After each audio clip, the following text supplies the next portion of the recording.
नमस्कार, मैं हूं ब्रिज द्विवेदी। एमएसएमई डायरी में आप सभी का स्वागत है। हमारे साथ जुड़ रहे रियल इस्पात एंड पावर लिमिटेड के एमडी रमेश अग्रवाल जी। सर, बहुत बहुत स्वागत है आपका द बोनस में। Thank you so much. Ramesh sir, मैं आपसे शुरुआत कर रहा हूं। जिस तरह से हम लोग देख रहे हैं, ट्रंप की ओर से टैरिफ लगाया गया है 50% का। स्टील सेक्टर्स पर आपसे समझना चाहेंगे कि कितना इम्पैक्ट पड़ रहा है।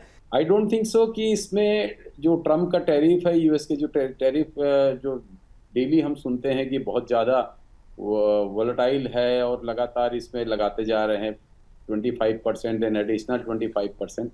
But as far as concern of steel, I don't think so कि इंडिया का स्टील एक्सपोर्ट पे या इंडियन स्टील मार्केट पे उसका कोई भी असर है। बहुत माइन्यूट मान सकते हैं, बट टोटल देखा जाए तो 1.5 बिलियन डॉलर का टोटल एक्सपोर्ट होता है स्टील का यूएस में, जो कि कुछ भी नहीं है, इट्स ए पिनट। तो इंडियन स्टील पे ट्रम्प टैरिफ का कोई भी असर नहीं है, बट यूएस टैरिफ का इंडियन स्टील मार्केट में कोई भी दूसरे प्रोडक्ट में जरूर बहुत बड़े इम्पैक्ट है, बट स्टील सेक्टर पे आई डोंट थिंक से कोई बड़ा इम्पैक्ट। सब प्रोडक्शन कॉस्ट पर भी कोई भी असर नहीं पड़ा है टैरिफ का? बिल्कुल नहीं, क्योंकि जो स्टील का प्रोडक्शन है, जो रॉ मटेरियल यहाँ लगते हैं, वो इंडिया और अफ्रीका, ऑस्ट्रेलिया, चाइना, इन सब कंट्रीज से ही रॉ मटेरियल आता है या इंडियन ओरिजिन से निकलता है। उसी से कोई भी ऐसा रॉ मटेरियल यूएस से यहाँ पे नहीं आता, तो ऐसा कोई भी प्रोडक्शन कॉस्ट में भी उसका कोई इम्पैक्ट नहीं। टैरिफ का अगर देखें तो ओवरऑल ज़्यादा इम्पैक्ट नहीं पड़ रहा है। स्टील का सर घरेलू डिमांड कैसा है इंडिया में, कैसी मांग है इस वक्त? ओवरऑल आप पूरे मार्केट को समझते हैं, बारीकी से नज़र रखते हैं। इंडिया एक डोमेस्टिक डिमांड के हिसाब से बहुत एक चैलेंज फेस कर रहा है स्टील इंडस्ट्री। काफ़ी एक्सपांसन पिछले कुछ समय में हुए हैं स्टील इंडस्ट्री में, प्रोडक्शन काफ़ी बढ़ा है, और चूंकि अभी फ्लड भी काफ़ी है, रेन्स भी काफ़ी हुई हैं, तो एक रेनी सीजन में जनरली डिमांड वैसे ही हर साल कम होती है, बट इस साल थोड़ा सा ज़्यादा कमज़ोर डिमांड है, तो वो इम्पैक्ट अभी हम महसूस कर पा रहे हैं।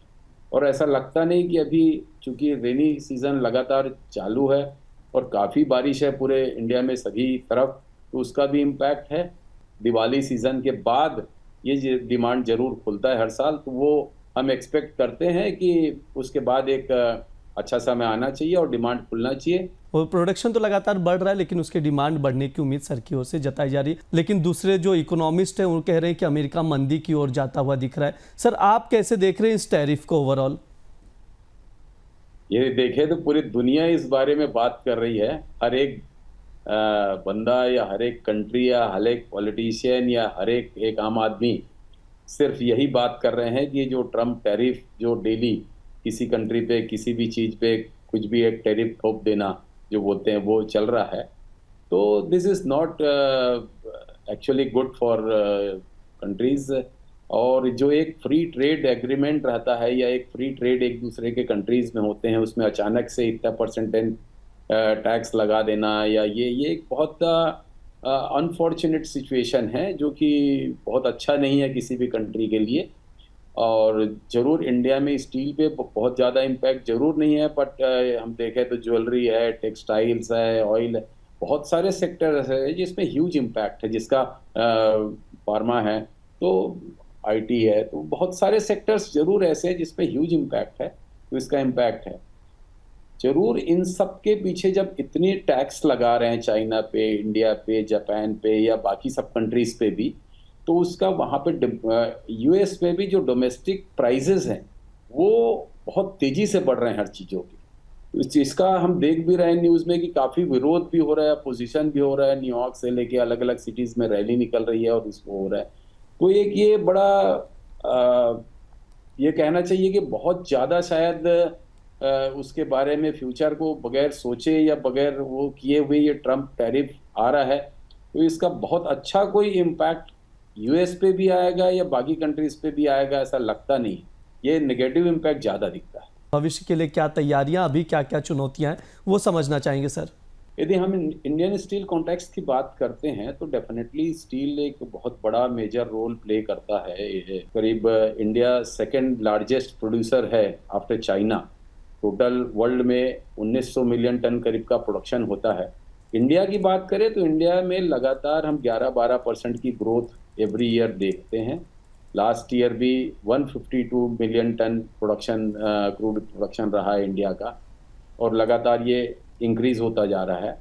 जो पर कैपिटा कंजप्शन था इंडिया का, जो 65 केजी पर कैपिटा कंजप्शन था, वो बढ़ के अभी 95 केजी के आसपास में आ गया है। चीप स्टील जब तक इंडिया में नहीं बनेगा, इंडिया इज ए कंट्री जहां सबसे सस्ता स्टील बन सकता है वर्ल्ड में, और यदि पॉसिबल है, यदि ये कर सकते हैं, तो हम एक्सपोर्ट आराम से बहुत अच्छे से कर सकते हैं। एक सेकेंड चैलेंज, बहुत बड़ा चैलेंज है लॉजिस्टिक का।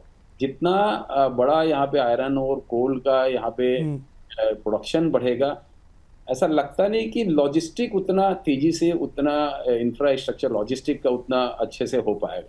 तो उस पर भी बहुत ज़्यादा वर्क करने की जरूरत है। तो बहुत बहुत शुक्रिया रमेश सर इतनी इंसाइट्स देने के लिए।